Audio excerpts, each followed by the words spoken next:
In today's society, we, the younger generations, are on our own. The government will not protect you. The media will not tell you the truth.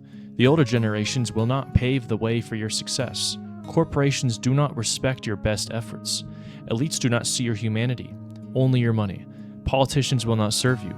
Nobody cares about you. Remember that. Take your own side. Some would say this outlook is pessimistic and bleak. Perhaps, but I call it realistic. The world is not a warm and fuzzy place all the time. This goes without saying. We are not in hell, but we're not in heaven either. You, the younger generation, are finally graduating from college and universities. You are no longer the child you were in high school. You shed your cocoon and take your first step into the real world of full-time work and putting your hard-earned education to use. It is an exciting feeling, yet equally frightening. It won't be so bad because you've prepared, right? Life hits you like an oil tanker. Because you can drive cars, work part-time jobs, attend high-level classes, and live in dorm rooms or apartments, you believe yourself an adult at last. It was only after months of scrambling for money, applying for hundreds or thousands of jobs, and receiving poverty line pay for a job you hate that you realize that in no way, shape, or form have you been prepared for the real world. What you thought was your budding adulthood in college was actually a prolonged childhood, and society had infantilized you up until your early 20s. You know nothing of taxes, credit cards, mortgages, investments, insurance, or anything else useful. In fact, most of what you learned in college for your degree was worthless, and you have to start from scratch again. If you take a look around you, you will see veils of lies, empty promises, and barriers to entry. You think back to when you were a teenager, talking with your parents about how you wished you were an adult already. You remember them chuckling, sighing, and telling you, "Enjoy your childhood. It won't last forever. You don't want to be an adult like us." Even in college you heard this, but you shrugged it off. It can't truly be that bad, you thought. It was, and worse. They didn't even begin to tell you the weight of it. You were promised a good job out of college. Hundreds of job applications disproved that. A placeholder job is the only position you've been able to secure. The pay is awful, the work is demanding, and it's not even really in your field of study. You were assured that you'd be a homeowner with a solid job. The economy, stagnant wages, increasing housing prices, student debt, and record-high first-time homebuyer ages spat right in your face. You can barely afford rent, let alone a mortgage, and you're heavily considered relocating to a different state. Worst-case scenario, you're staring down the barrel of homelessness if you have no help from family. They told you to marry early and start a family. But with what money? Who's going to pay for that? Certainly not you in this situation. And in this dating market, where everyone's neurotic to the core without virtues, morals, and even common sense, plus politics has radicalized damn near everyone, and you don't even think that you can get along with anyone, or them you. This is the world the younger generations see. The veil's been lifted, and we see society for what it is. Rejection on all fronts. Most relate to these scenarios, myself included. Everything seems stacked against us, and nobody seems to care. Nobody but you. There are two options for you. Hide and cower from the pressure of the world, or bear the tremendous weight that has been left for us to carry, the Atlas generation that is burdened with the world. Which one are you? First, I will delve into the boomer apocalypse. They treat us like whiny brats who just need to pull themselves up by their bootstraps. Well, how can we do that when our hands are tied behind our backs and our eyes are blindfolded? They stripped opportunity from us and blamed us for our rocky start. Few generations in history have amassed more wealth than the boomers. And as they scaled the ladder of success, they pulled it up behind them and left us to die. They lived in a time when the average number of job applications it took to land a job was 3. Today, it is hundreds, if not just over 1,000 applications. They lived in a time when college was inexpensive and easy to be accepted into, when they can graduate with a job and receive generous compensation, including pensions, bonuses, matched retirement, and benefits. With this easy wealth, they bought houses nearly immediately, and families soon followed. A much different picture is painted today. University tuition has skyrocketed, leaving countless millions in crippling debt. It was hard enough to get into college in the first place with the death of meritocracy and the installation of DEI. After years of practically useless information and knowledge drawn out solely to take more of our money, We arrived on the doorstep of full-time work in a dead job market.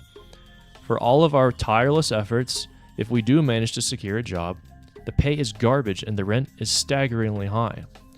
All these boomers have the audacity to say that it wasn't easy for us either, or stop complaining, or just work harder. While we wade through muck up to our chins, hardly able to keep our heads above the muck, the boomers soared to their success with golden wings handed to them by the World War generations. All they had to do was simply try, and it worked with little resistance.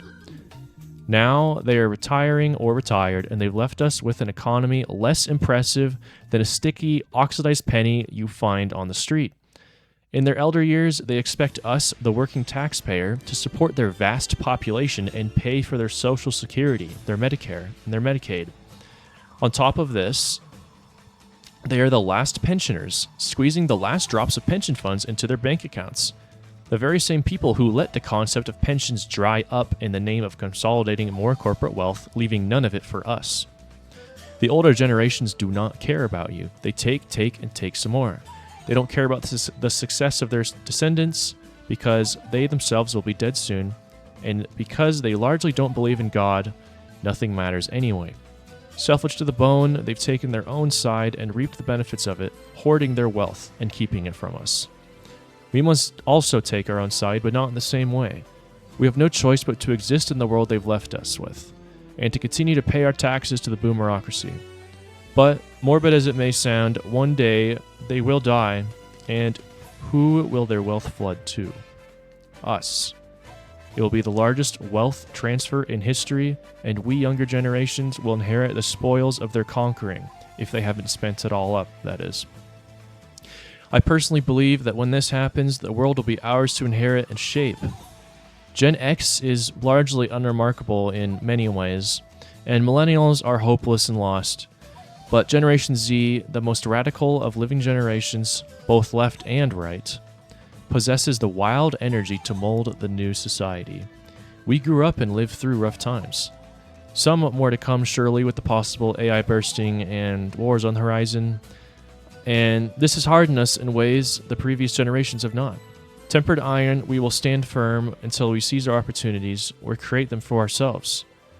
Hope is not lost for us yet. We will be the Atlas generation that will bear the weight of the world, and eventually, it will be ours. It may come as a surprise, but Generation Z is the most aware generation alive. We spend the least amount of time on screens, aware of the dangers, setbacks, and the mental health concerns they cause, most of us having experienced these effects ourselves. We've taught ourselves how to invest and prepare for retirement more than other generations, for we've been left with pretty much no choice. We're the most active in the gig economy, forced to find new and creative ways to make money so we don't go broke or homeless. Correctly pinpointing what matters, we have stirred the largest religious revival in recent history, keeping what truly matters close to our hearts. Resilient and vigilant, Generation Z has what it takes to stand against all the foes that look down on us like refuse. This hyper-awareness has led the Atlas generation, us, to seek the truth beyond the slop that older generations eat up without using their aging brains to think critically about it. It's painfully obvious to anyone who does not have their head shoved up their own behind that the media lies to us, and it always has. The government is no different, and by that extension, the politicians. A web of lies they've spun for us, and Gen Z are the first ones to collectively reject their lies, see them for what they are, and question their narrative. Independent journalists began to spring up at the demand for newer voices that were not founded or funded by industries and donors. And the legacy media has been driven into obscurity, the boomers their only lifeline for relevancy. The promises of politicians have lost their weight completely, as time and time again, both left and right vote for imbeciles who are beholden only to their donors, not their constituents. The growing number of those who distrust politics as a whole is ballooning, and many are willing to create a third option in the election cycles, the option that we were heavily discouraged from our entire lives, that being withholding our vote entirely. Accelerationism is on the rise, where an increasing number of individuals are willing to take actions like withholding their vote, even if our society grows more dangerous and precarious as a result. The goal is that society will reach such a level of intolerance that the majority who act as the frog, slowly boiling in the pot of water, will be forced to leap out of the pot at the sudden jolt of a cranked-up temperature. I, for one, find myself within this camp of accelerationism, for it's clear to me that to galvanize the majority, drastic measures are required, and great sacrifices must be taken. We cannot let the frog die. I'm not willing to stand for the slow death and decay of society when something can be done to stop it. A leap of faith is imperative for change, and radical ideas lead to radical change. The government has become a laughingstock, regardless of who takes office, each flip-flopping party embarrassing themselves more than the last. They're laughable primarily because the governmental body is composed of those clowns that we call politicians. Each election, more people wake up to the fact that elections are just humiliation rituals that we perform on ourselves, and that we must not stand for lukewarm or mundane candidates who only perpetuate the status quo. Even deeper and less laughable are the donors and ultra-powerful individuals who are truly the rulers of the rulers. Like puppeteers, they pull the strings of our politicians with money, blackmail, and power. Lobbies like AIPAC thrust money into the pockets of huge swaths of Congress, left or right. Elections have become a war of wealth, super PACs receiving the most money from billionaires ever before in history, even adjusted to inflation. And each election we have, more money is provided by the billionaires to super PACs. Men like Jeffrey Epstein run blackmail rings that have captured presidents, royal families, prime ministers, and politicians, as well as other rich and famous people who wield power like an executioner's axe. It's difficult to believe in this day and age that Western nations are not influenced by foreign countries, foreign nations, foreign nationals, foreign intelligence agencies, and especially domestic billionaires and financiers. Election integrity is shaky at best, neither political side believing for a second that the other isn't cheating, and both of them are probably right. Don't think for a second these leaders care more about you than their money. Their lack of attention to their own campaign promises proves this to you. Don't be a fool in their next election. Corporations are interested solely in your output and revenue generation, nothing else. You're an expendable asset to them, and in the case of a declining economy, you're a liability. Over the decades, worker compensation has decreased. Pensions were too much of a pain for these corporations to maintain, so they dissolved the pension funds nationwide. Income has stagnated, and corporations refuse to increase wages even as their profit soars. Even workers' benefits have gotten worse and provide worse coverage for their employees, in some cases providing no benefits at all for careers or jobs that used to have it.